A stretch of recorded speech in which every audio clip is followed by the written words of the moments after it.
The next morning, I decided to take my bicycle and explore the nearby township of Auroville, which is an experiment in creating a universal community where men and women of all countries are able to live in peace and progressive harmony. It has also established itself as a haven for creative people of all sorts. As I was exploring Auroville, I came across many houses that were designed and built by the owners themselves, and this one really grabbed my attention.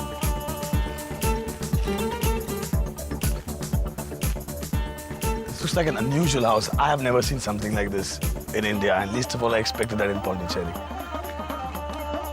Like a ship emerging boldly out of the horizon, this aluminum and steel home rose out of the green terrain.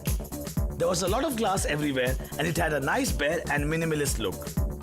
With subtle curves of a sweeping roof, it had an undeniably futuristic look, sleek and well crafted like a fine piece of precision machinery. I wonder how they can use it in this weather, in this heat in Pondicherry, but I must say it looks fabulous and it has great structure. I think only in Pondicherry you can find things like these. I was curious to see who lived here and would have loved to meet the owner, but there was clearly no one home.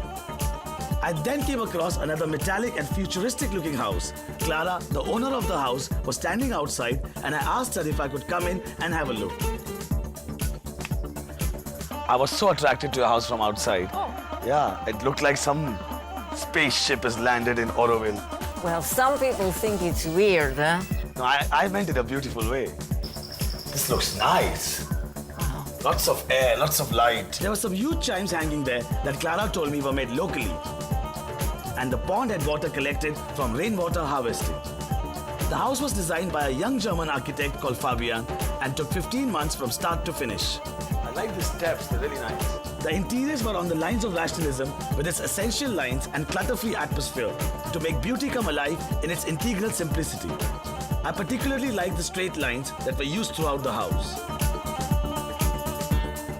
Part of the storage and display had been designed as built-in modules, eliminating the need for obtrusive furniture.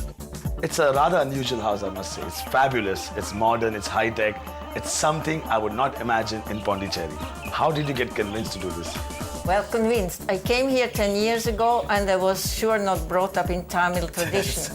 The only thing about I knew was important was you have to have cross ventilation. Clara's house was a picture of postmodernism, metal juxtaposed with warm yellow Jezebel stone, smooth grey plaster, Vengai wood and sand-blasted glass.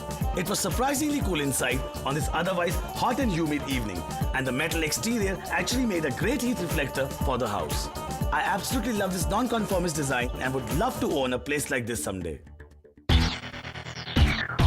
I'm at Laura's place right now, and according to a friend of mine, she makes some really fun bags. And since I'm in Pondicherry, I thought I might as well go and meet her and pick up some bags for myself. Laurence is of Swiss origin and has been living in Auroville for the past 20 years. Laurence, hi. Hi. I've seen some of your bags before, and that's why I decided to come and see you. Because there's this kind of similarity. I used to get inspired a lot with kitsch, Indian kitsch, and this is what I see in your work. So I thought it'd be fun to know the person behind it. I was born in Switzerland, so also core, it's something really important in Switzerland. And in India. And in India. So I have this core. Yes, with the Swiss cow. Yeah, but with the Pujabel. And yeah, it's a mix between, of course, my native country and India. Her bags were digitally printed on flex. She had used interesting images that reflect a typical South Indian flavor, including those of popular movie stars. And I can't believe it says, let's go to the beach. Yeah. I just imagine these two going to the beach together. Where do you print this? In Pondicherry. Yeah? Yeah, the Indian, the Tamil people, they really like. These were combined with cheap materials such as plastic pipes and local embellishments. I like the cell phones. The Maharaja going modern. The bags were priced reasonably between 250 to 500 bucks. I picked a couple of bags and headed out. So I'm taking these ladies with me. Good. And I know I'll enjoy Take them. care. Yeah, okay. Hope I see you soon with many more new bags. Okay. Yes? Yeah. The next day, while grabbing a bite, I bumped into an interesting character called Himal. I told him I was a designer, and he said he too was a designer of sorts and offered to take me to his place to show me some of his creations. I was in for a surprise when we reached. The entrance gate was the only one of its kind I have ever seen. What's this?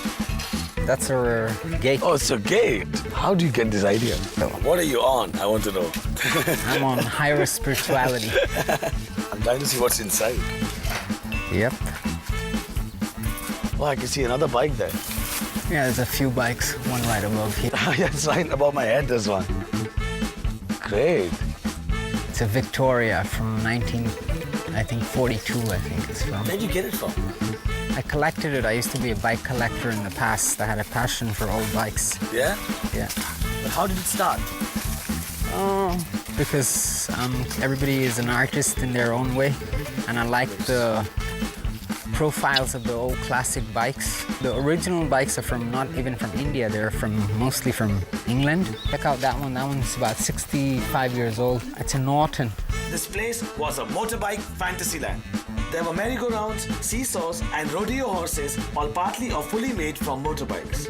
Similar things to this exist in the Disney World, but they're all controlled mechanically. This one works on gravity. It has 4 different movements, which is up and down, round and round, that way and this way, and as a seesaw as well. And again, you made this. Yeah, I actually invented this. I used to live up there once upon a time. There used to be a little platform up there. Like a tree house? Like a tree house, yeah. What happened to it? The tree got old and died. And who's this man? Oh, that's my buddy. He keeps watching. He watches sunset. He likes sunsets. What is this? This is called the rodeo horse. You can basically sit on it like this, and it does the rodeo. Yeehaw! And you can turn around and around. Himal then gave me a ride on what he called a supine mobile. I had a friend who was an ultralight flyer. He used to fly around, and he uses exactly the same thing with a wing on it. So I kind of learned from him how to design the propellers and the dynamic. I wish this was working, Himal. This is Sure. so much fun. It'll be working the next time you come. That's not going to be fun. There was also a consciousness expander, and according to him, he had designed them all.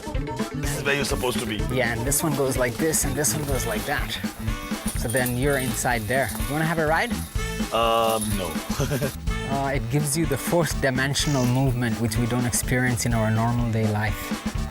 It seems like kind of something scary, but actually it's the opposite. You go inside and you start laughing and having fun. On my way out, Himal insisted that I should try a ride on the Mobike merry-go-round, and it was too tempting to refuse.